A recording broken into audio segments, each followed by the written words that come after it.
Did you know that storytelling is a key skill in building a privacy program? No, seriously. Right now, you're probably going, is this guy going to waste my time for 8 minutes or so? I promise you not. Stories allow us to take the reader on a journey, tugging on their emotions while conveying a specific message in the end. Like any story, you need to hook the reader early, keep them engaged, and deliver a memorable ending. Welcome back to the Power Up series. I'm Paul Iagnocco, and I lead our customer enablement efforts here at TrustArc.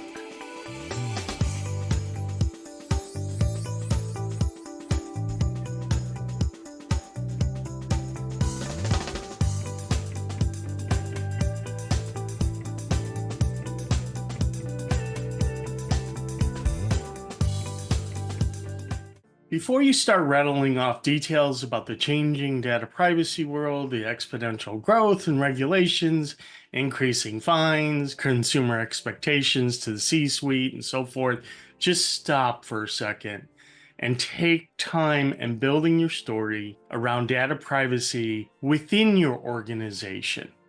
Today, I plan on defining the 8 typical steps to getting senior management buy-in and the need for a data privacy program and the ongoing efforts needed to manage such a program. So let's start our story. Like with any good story, you need to know your reader. Today, we're going to focus on senior management as our reader. Here are the 8 chapters of our story to tell. Number 1, know your audience. Number 2, identify key evangelists. Number 3, define your approach. Number 4, identify personal data processing activities and the collection of those requirements. 5, analyze these data as a story. 6, power up your evangelist network. 7, gain the senior management buy-in. And 8, begin to implement the governance structure and the privacy program overall. Now I'd like to kind of get into the details, if you will, for each one of these quote-unquote chapters of our story. So number 1, know your audience. You have to remember that senior management today is rewarded around revenue growth first and foremost. Mere compliance as a bully pulpit, frankly, just doesn't work for most organizations. Also, know the current strategic goals of the organization. Are there opportunities that privacy can drive, participate, perhaps support? The third, remove any of the ambiguities and unknowns, and certainly refrain from the data privacy jargon, especially our world of acronyms that we all know. Number 4, know your competitors and what they are doing, and more importantly, what they are not doing. I guarantee you will be asked. There are a number of benchmark reports that break down privacy investments in a variety of verticals. And lastly, do not overwhelm them with privacy facts, news, and details. Instead, focus in on getting the reader or the senior leadership hooked on your story. In other words, get them to the next immediate step and the support you need to test or prove out the need to invest in formalizing a privacy program. Number 2, identify your key evangelists. Be sure to identify those that believe in your privacy program aspirations. Typically, the most likely evangelists in an organization in support of privacy initiatives are CIOs, Chief Information Security Officers, or CISOs, Chief Risk Officers. There could be some support from the HR leadership, as well as the legal leadership, particularly the general counsel. In addition, there may be some individual voices in your organization that command respect, particularly when they have a specific idea.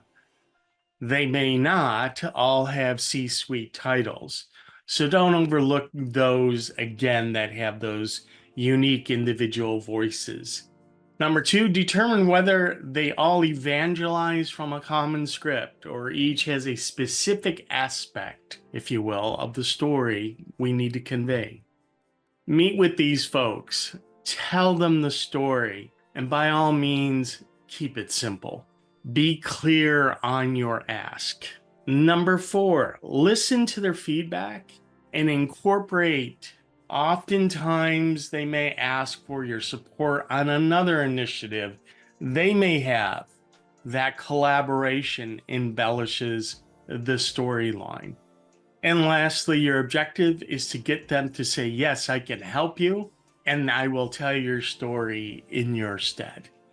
Those are the key 5 elements when we identify key evangelists. Next up, number 3, define your approach. It is recommended that you need to be prepared to address strategy, structure, process, people. The focus in on strategy, structure, process, and people will be imperative to the success of your story. The second part of defining your approach, emphasize collaboration, especially in those areas that help deliver organizational strategic goals. For example, we all know that InfoSec teams, you need to secure all the data and address specific requirements when personal data is flowing through the pipes of the organization. Those special requirements to address the CIA triad, as it's called, cost additional time and money. Privacy teams can drive the identification of what personal data is being processed internally and externally through a data inventory exercise that frankly all privacy teams must address at some point.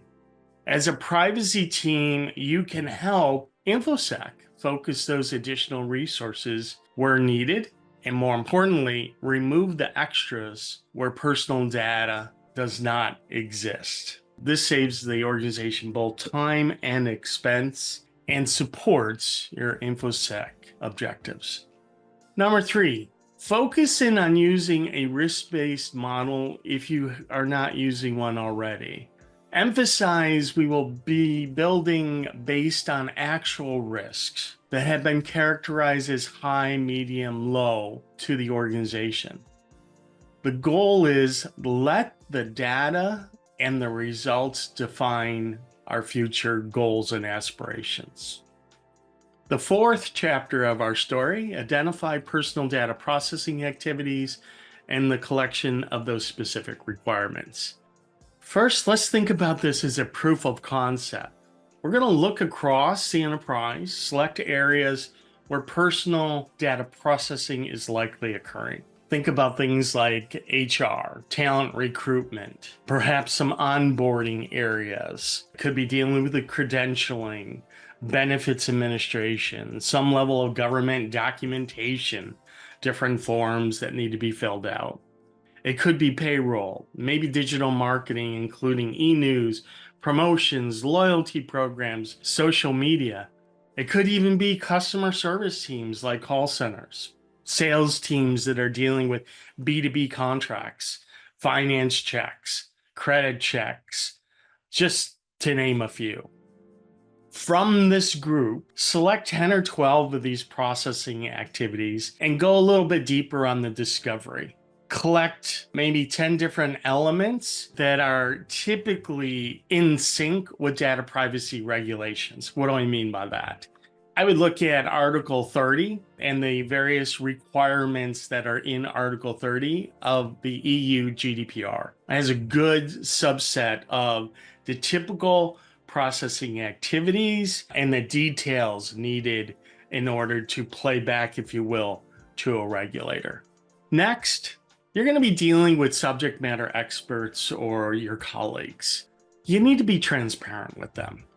Too often I find that we kind of skip over this, and in return the SME provides some sort of pushback, if you will, and cites the volume of their work and their activities and priorities that they're being measured on and so forth and so on. Don't take this as personal rejection. Be empathetic. Also, be knowledgeable and tell them about the expectations of what they are engaging in.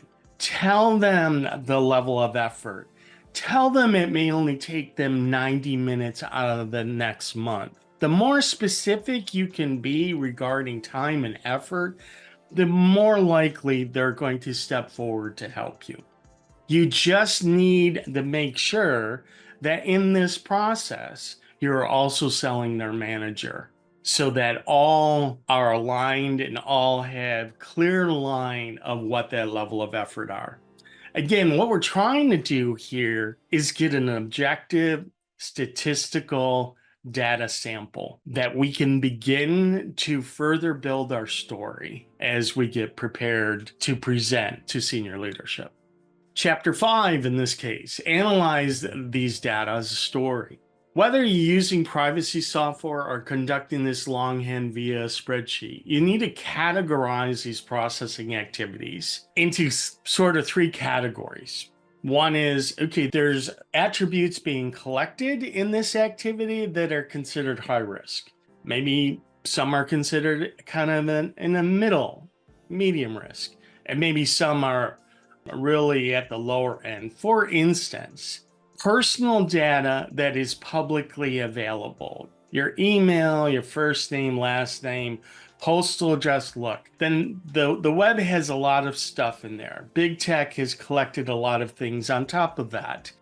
The chances are of there being a risk associated with an email and personal contact information is rather low. So I would classify that as low risk. So we look at it from a lens of what are high risk, what are medium risk, what are low risk to the organization.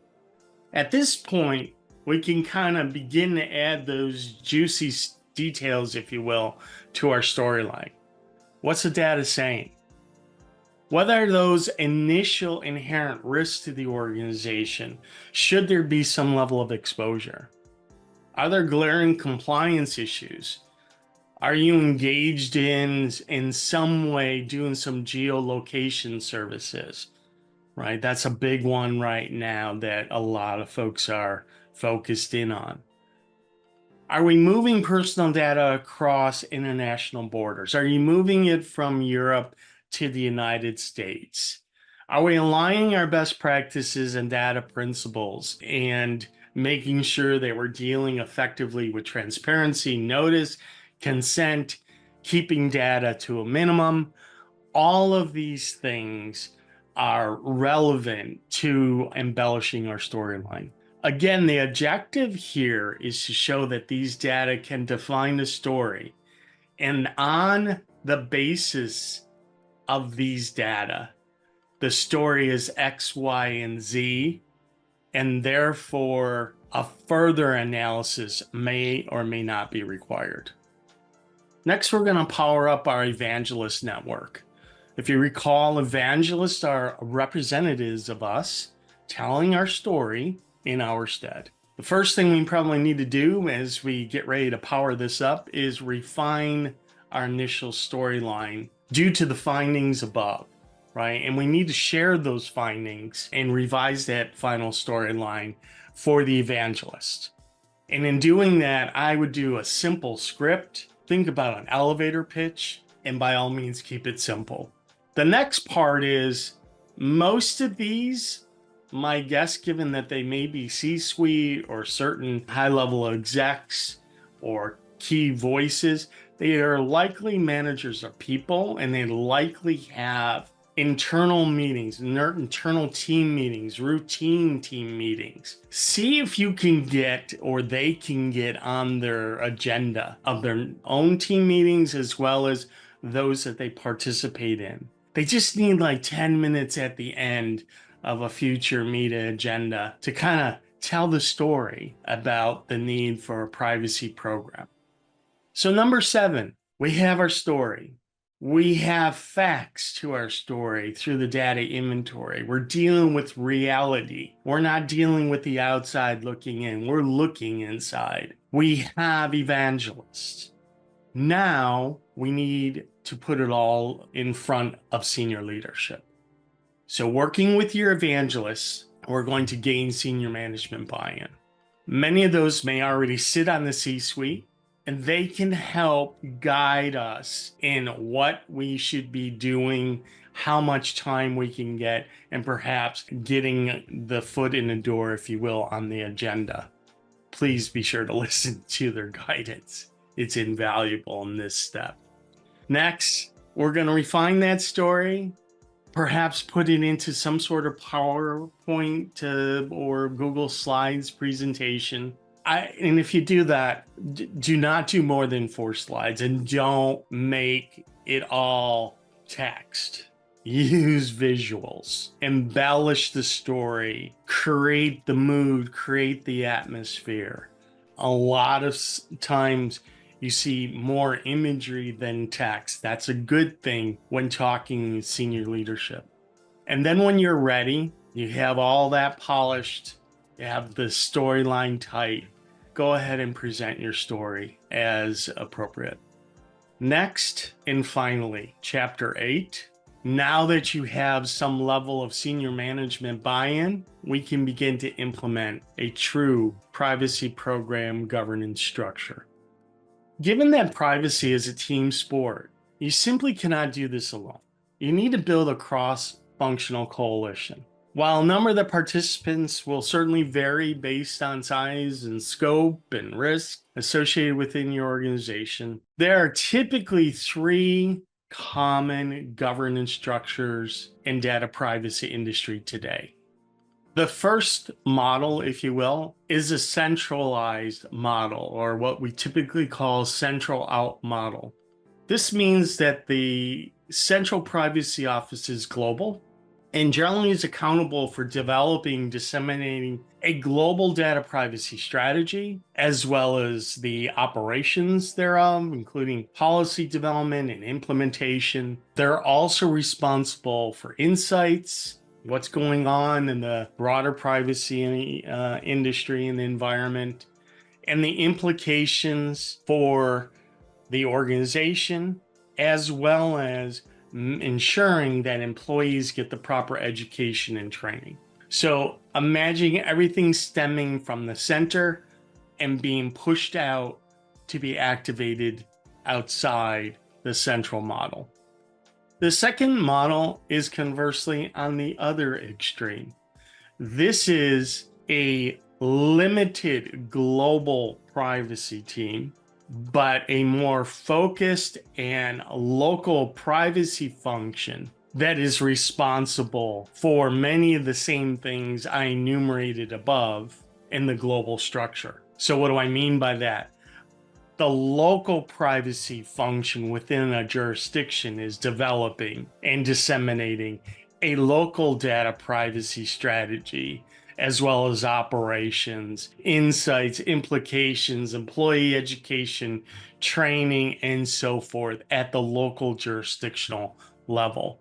The role of kind of the global team is one more of knowledge and perhaps the overarching coordination of the various local privacy functions to ensure that a program, even though it may be at a local level, is in place. So much more of a coach and aspirational leader rather than the one doing the work per se.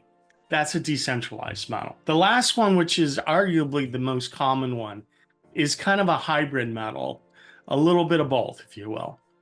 While the overarching, in this case, the overarching global privacy strategy, the insights, implications, along with some education and training is provided from the global center privacy function, the actual operations and the implications at the privacy policy development, how these things are to be implemented, how are they to be governed locally? This is all managed by the local privacy team. So simply put, the center would focus in on the what, while the local teams focus in on how that is going to be maintained in a sustainable way.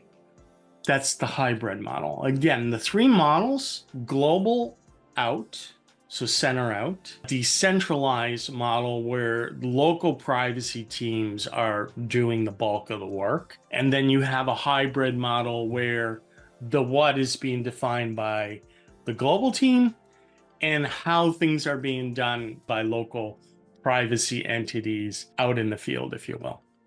Let's focus in on a hybrid model only because that's the most common. And there are typically two operational structures that kind of collaborate to carry out this work. And what do I mean by that? What does that look like from a structure standpoint? Typically, there's a working committee of some sort. And in my experience, the working committee usually are the actual data stewards touching personal data. So think about where personal data is touched, perhaps having the manager of that function on a working committee. This working committee provides you practical working advice as well as the current experiences going on in the handling of that personal data within that function. That is critical information. You need to understand what is going on today as a benchmark so that you can look at that and determine if change needs to occur. So a working committee that provides insight and guidance in this situation is critical. So that's the working committee. The executive committee, which is often the second part of a structure for privacy programs, are generally executives that oversee the functions where the managers to the working committee come from. In other words, if you have a senior HR person, right? Maybe it's a senior vice president for HR. And in the working group, you have a manager of recruitment, right? Because they're touching personal data there, type of thing. In the executive committee, you would have that lead of HR on that committee so that they have direct oversight of a function that's touching personal data. And the purpose of this executive committee is really two parts. One, help strategically with advice, and also, given that they often touch budgets, have them be a part so that you now have some budgetary authority and the ability to prioritize specifics within their respective function. So hopefully that helps explain our story, which once again is composed of 8 different chapters. And the chapters again are: you need to know your audience. 2, you need people to help you or find those key evangelists. 3, you need to define the approach you want to take. Number 4, you need to identify select personal data processing activities and the collection around those so that you have facts to talk to in your story with the senior leadership. Number 5, you need to analyze that data because it's telling you a story. Number 6, now we go back to the evangelists. We power them up with the latest and greatest. 7, you sit down with senior leadership, you lay out your story, you present your facts, you focus in on the organization and what you have already done is a proof of concept to show them and build the case why you need this program. And then 8, hopefully after you gain some buy-in, you can begin to build out your structure, including whether it's going to be a centralized, decentralized, or some mix of both. And then the actual components or the actual entities that will help embellish the privacy program, do some of the work, provide you intelligence, perhaps budget, and some other areas of authority. That comes into play with a working committee and an executive group that has oversight. So with that, those are tried and true steps we have identified in building the case for a privacy program and building the case for the need of the various governance as well as the function of these particular programs. That's all for this segment of Privacy PowerUp series. If you haven't already, I encourage you to go back and watch previous videos in this series, including those that cover international data transfers or onward transfers, as well as some quick insights about new and emerging technologies, including AI. Next up, to help you power up, is managing privacy across the organization. Thanks for watching.